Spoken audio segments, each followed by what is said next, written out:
Hello and welcome back to Kim's Cozy Corner.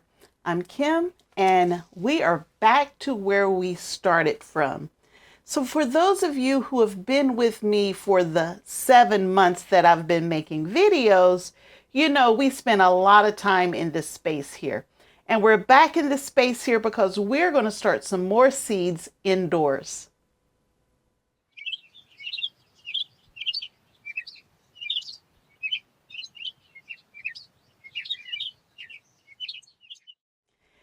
It's the end of July. The main garden's doing amazing. The harvest is coming in, but it's now time for us to start planning for our fall garden. I have been transplanting cucumbers and other things in the main garden to ensure that I have harvest through the whole season. But there are some plants that just really doesn't like this really hot weather that we're having right now, and those are our cool season crops. I live in Southwest Ohio in Zone 6A, and our first frost isn't until the middle to late of October. Cool season crops actually enjoy just a little bit of frost and can handle it, and actually a lot of times they are much sweeter once they've been hit with a light frost. But those cool season crops take a very long time to germinate and get to size. So I could try to plant these in the garden as seeds, and by the time they really start jamming in the garden and get a good size, we're going to be very close to the end of the season.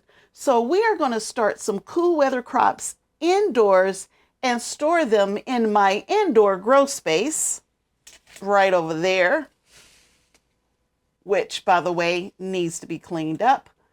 But we will turn the lights back on. We will open up that grow space and we will get these seeds germinated. So when I'm ready to put them in the garden, which will probably be early September, they're going to be nice sized plants. They're going to take hold and they're going to produce for us. So let me share with you some of those cool season crops that I will be growing this year for my fall garden. Now, unlike spring, this is going to be a much smaller planting of different vegetables because I still have some of these cool weather crops in the garden now. I probably have a dozen or more cabbage, for example, that I haven't harvested yet in the garden. So I'm going to be very selective of which varieties, and let me share with you why I'm choosing those varieties. So one of the things that I'm going to start with is bok choy. Bok choy is a type of cabbage, and I grow bok choy exclusively in my GreenStalks. I don't put any bok choy in any of my raised beds or in any of my other containers. I only grow them in my GreenStalk. And so we're going to start a few of those seeds. And, if you've never had bok choy, you really should taste it. It is absolutely delicious. And again, remember, I have all this harvest coming in, so I don't need a lot of it. And for the bok choy, I will have a winter garden in my indoor grow space through those winter months when it's snowing outside and even these cool weather crops can't handle those really low temperatures in the 20s and the teens and the negatives. So in those time periods, we will have the indoor grow space going with all kinds of containers and a GreenStalk as well. Now, there are two additional types of Chinese cabbage that I'm going to grow. One is the Hilton, and I grew this year for the first time, and it did really, really well in the garden. This Hilton did, and I made kimchi for the first time using this Hilton cabbage. And so this is a type of Napa cabbage. It's a barrel head, and it's not the big, massive barrel heads. It's a more narrow barrel head, but it's the perfect size for my family. So if we just want to wilt some or fry some cabbage, or if I want to make some more kimchi, this would be the Napa cabbage that I'll be growing. But I really like Napa cabbage. So we're going to grow one more. The other one that I'm going to grow is from Harris Seeds. And I'm going to have to see if I can find a picture of it, but it's Bilko. Bilko is the name of this particular seed. But Bilko is a larger barrel-shaped head of Napa cabbage. So where the Hilton is more narrow, Bilko is a bigger head of Napa cabbage. That's it for my Napa cabbages and my bok choy. And then we get to a regular, traditional head of cabbage that we're used to seeing.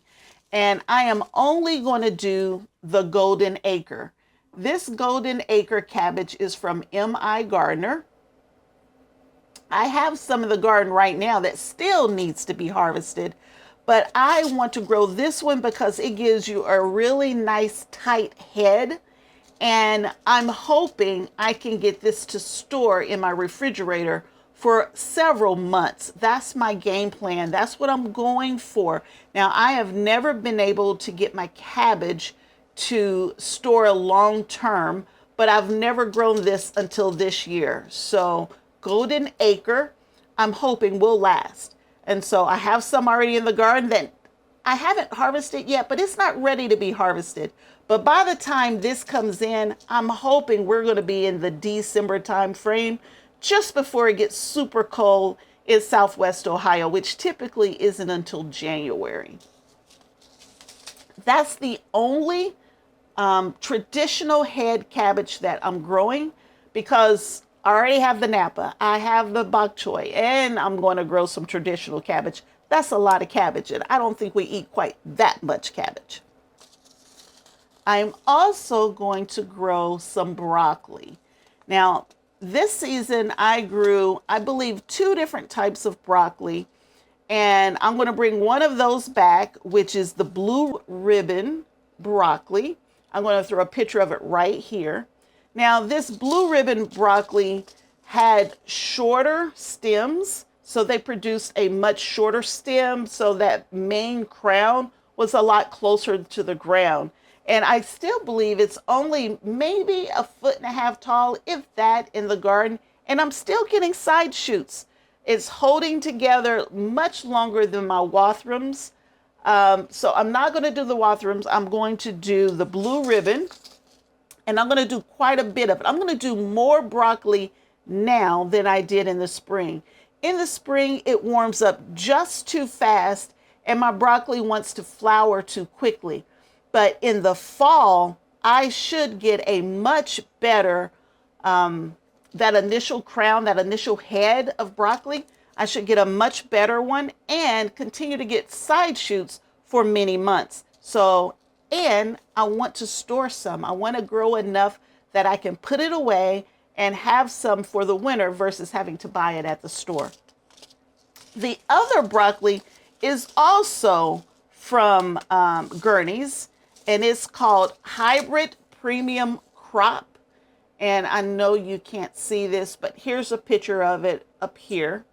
Now, this particular broccoli, it says 55 days to maturity, but that's after I've planted it outside and it's in the ground. Then you have 55 days. But it usually takes a few days for it to, sprout, get strong enough, and germinate and get strong enough to go into the garden. And it says that you want to start your seeds 4 to 6 weeks before you put them outside, so you can have a nice sized plant. So that's why we're starting these now, so we can get them outside the end of August or early September. Those are my only 2 broccolis. And so we're going to move on into cauliflower. I am so excited because this was the first year that my cauliflower did anything other than give me some pretty leaves. I was able to harvest multiple crowns of cauliflower. And so we're going to plant some more of the exact same cauliflower, which is called Flame Star F1. So it is a hybrid. It has kind of a cheddar color, like a yellowish orange color to the head. And it was absolutely delicious. My girls loved it.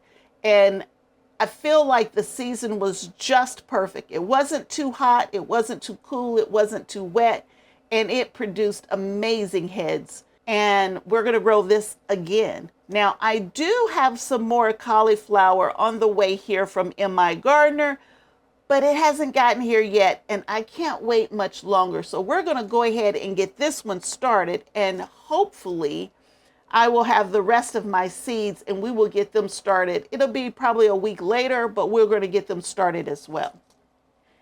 And that's it for the brassicas. That's it. That's all I'm starting for the fall garden, because as I'm starting to pull the summer vegetables out, so when those summer squash are just done, they've died for the last time in the season, then we'll pull those out and replace all of those with my fall crops.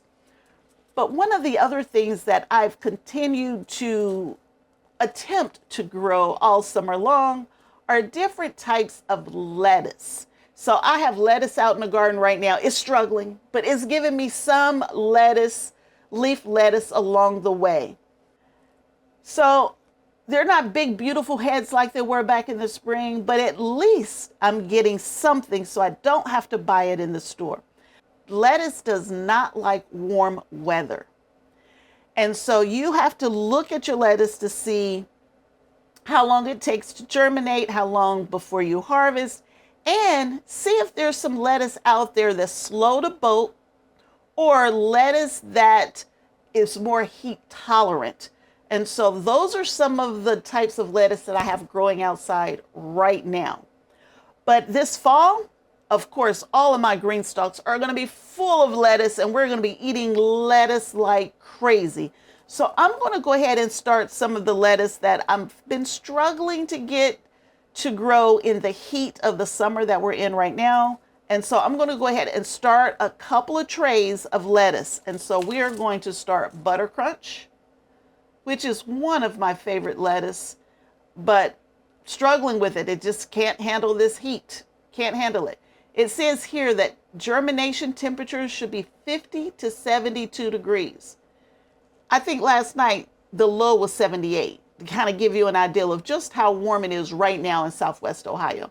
So we're going to start some of this indoors, get it nice and healthy and ready to transplant to the tower in about 3 weeks. Hopefully it'll be a lot cooler.